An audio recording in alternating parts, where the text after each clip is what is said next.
श्री शिवाय नमस्तुभ्यं। 7 लाल बिंदी और एक लाल पुष्प लगाना है आपको नवरात्रि की पंचमी तिथि के दिन। तो आपकी यदि कोई विशेष कामना है, विशेष मनोकामना है जो आप पूर्ण करवाना चाहते हैं, या फिर ऐसा कोई विशेष कार्य है, या आप कोई नया व्यापार या दुकान शुरू कर रहे हैं और आप चाहते हैं कि उसमें आपको सफलता मिले, तो आप ये प्रयास ज़रूर करना। नवरात्रि की पंचमी तिथि के दिन ये उपाय करना। कैसे करना है उपाय, चलिए तो वीडियो में आपको हम अब पूरा उपाय समझाने का प्रयास करेंगे। तो इसमें आपको लेना है नवरात्रि की पंचमी तिथि के दिन उपाय। आप पूरे दिन कभी भी कर सकते हो, चाहे तो सुबह जाकर कर सकते हो या फिर शाम को जाके कर सकते हो प्रदोष काल में। तो अब क्या करना है, एक लाल पुष्प ले लेना है। क्या लेना है आपको? लाल पुष्प। लाल पुष्प लेकर अपनी कामना कर कर और साथ में आपको लेना है लाल चंदन। थोड़ा सा लाल चंदन लेना। अब अपनी कामना कर कर एक लाल पुष्प आपको समर्पित करना है माता अशोक सुंदरी के स्थान पर अपनी कामना करते हुए। इसके बाद में आपको वो लाल पुष्प तो वहीं रहने देना है। अब लेना है आपको लाल चंदन। कौन सा चंदन? लाल चंदन।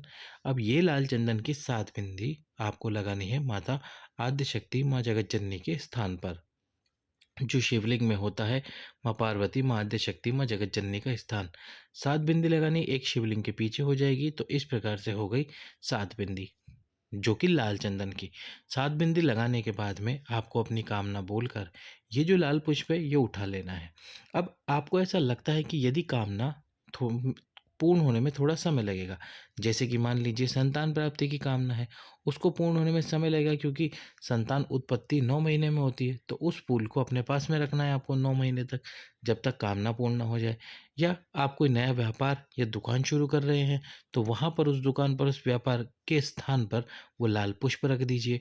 और यदि कोई ऐसी कामना है जो शीघ्र पूर्ण हो जाएगी, तब तक उस लाल पुष्प को अपने पास में रखिए। और इस प्रकार से वो लाल पुष्प आपको अपने पास में रखना है। यहाँ से माता अशोक सुंदरी के स्थान से उठाकर उसको ले जाना है और अपने पास में रखना है।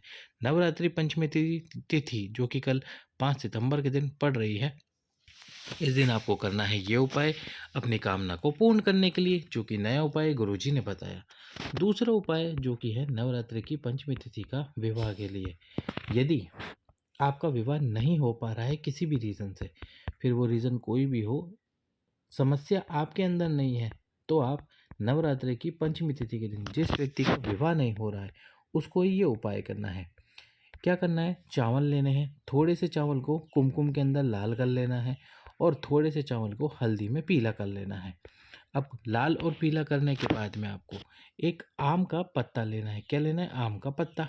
अब ये जो आप आम का पत्ता लोगे, इस आम के पत्ते को आपको ले लेना है। इस आम के पत्ते पर दोनों स्थान पर, एक यहाँ और एक यहाँ, आपको स्वस्तिक बनाना है। अब स्वस्तिक कौन सा बनाना है?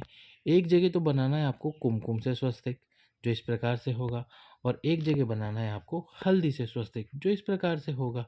अब जो कुमकुम वाला स्वस्तिक है उस पे आपको रखने हैं हल्दी वाले चावल जो आपने हल्दी में किए थे, और जो हल्दी वाला स्वस्तिक है उस पे आपको रखने हैं कुमकुम वाले चावल, इस प्रकार से। अब इस आम के पत्ते को, जो भी व्यक्ति जिसका विवाह नहीं हो रहा, उनको ही ये आम का पत्ता उठाकर आपके आसपास में जो भी नीम का वृक्ष हो, उस नीम के वृक्ष के नीचे रख देना है और प्रार्थना करनी है आपके विवाह के लिए। नीम के वृक्ष के नीचे नवरात्रि में 64 योगिनियों का स्थान होता है, तो आपको वहाँ पर अपने हाथ से इस नीम के वृक्ष के नीचे आम के पत्ते को रख देना है और एक कलश जल जरूर समर्पित करना है नीम के वृक्ष के नीचे। आपकी कामना करनी है। पंचमी तिथि के दिन आपको करना है ये उपाय। चाहे तो आप सुबह सुबह जाकर इस उपाय को कर सकते हो, या फिर रात्रि यानी कि प्रदोष काल में जाकर इस उपाय को कर सकते हो। तो यदि आपका विवाह नहीं हो रहा है इस नवरात्रि में, तो आप एक बार ये उपाय ज़रूर करें। चलते हमारे तीसरे उपाय की तरफ। तीसरा जो उपाय है, यदि आपको ऐसा लगता है कि घर में शांति नहीं है, परिवार में खुशियाँ नहीं हैं, और किसी भी प्रकार की तकलीफ़ है, किसी भी प्रकार का रोग है, किसी भी प्रकार की समस्या है, तो नवरात्रि के किसी भी एक दिन, पंचमी तिथि हो या षष्ठमी तिथि, किसी भी एक दिन आपको रात्रि में क्या करना है, एक कलश जल लेना है और इस कलश जल को घर घर इस कलश में जल भरकर, यानी कि एक कलश जल अपने घर में किसी भी एक स्थान पर रख देना है। पूरे घर में आप किसी भी स्थान पर रख दीजिए इस कलश के जल को। अब आपको सुबह उठना है और सुबह उठकर सबसे पहले स्नान आदि कर लेना है। उसके बाद में इस कलश के जल में आपको डालना है एक बेलपत्र। क्या डालना है? एक बेलपत्र, जो कि 3 पत्ती वाला बेलपत्र है, वो इस कलश के जल में डाल देना है। अब इस कलश के जल को आपको लेकर जाना है कहाँ? भगवान शंकर के मंदिर में, और शिव जी के मंदिर में ले जाकर इस कलश के जल को समर्पित कर देना है भगवान शंकर के शिवलिंग में।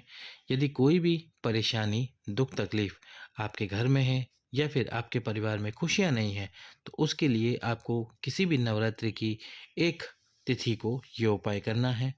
जो बेलपत्र है वो शिवलिंग के ऊपर समर्पित कर दीजिएगा। इस प्रकार से करना है आपको ये उपाय। चलते हैं हमारे अगले उपाय की तरफ। अगला जो उपाय है वो है रोग मुक्ति उपाय। यदि कोई भारी रोग है आपको, तो आप डॉक्टर के पास जाएं, सबसे पहले दवाइयाँ खाएं। गुरुजी हमेशा कहते हैं कि डॉक्टर भी भगवान का ही स्वरूप है, शिव का ही स्वरूप है। वो जो दवाई दे उनको कुंदकेश्वर महादेव के नाम से सेवन करें। इसके साथ ही आपको करना है ये एक कार्य। सबसे पहले तो शिव जी के मंदिर में जाने से पहले अपने घर पर एक छोटा सा कार्य करना है। 7 चावल के दाने ले लेने हैं। अब ये 7 चावल के दानों को आपको चंदन में अच्छे से लगा लेना है, यानी कि सभी 7 चावलों पे चंदन लगा लेना है। आपके घर में जो पितरों का स्थान है, उस पितरों के स्थान पर एक कलश जल आपको भर के रख देना है। पितरों के स्थान पर एक कलश जल भर के रख दीजिए। जब ये जल भर के रख दो, तो आपके हाथ में जो 7 चावल के दाने हैं, वो 7 चावल के दाने कुंदकेश्वर महादेव का नाम लेते हुए और आपके रोग का स्मरण करते हुए उस कलश में डाल दीजिए। कलश में डालकर उन चावल के दानों को और उस कलश को उसी स्थान पर रखे रहने दीजिए। पूरी एक रात्रि वो वहीं पर रखे रहे। इसके बाद में अगले दिन सुबह उठकर उस कलश के जल को आपको भगवान शंकर के मंदिर में जाकर शिवलिंग के ऊपर अपने रोग का स्मरण करते हुए, अपनी बीमारी का स्मरण करते हुए समर्पित कर देना है। इस प्रकार से यदि आप ये उपाय करोगे, तो आपका जो रोग है, बीमारी है, वह ठीक होगा, डॉक्टर की दवाई के साथ साथ ही भगवान शंकर के उपाय से। तो इस प्रकार से आपको नवरात्रि की पंचमी तिथि के दिन करने हैं ये सभी उपाय। सभी भक्तों को श्री शिवाय नमस्तुभ्याम। हर हर महादेव। वीडियो लाइक करें, चैनल सब्सक्राइब करके शेयर करें।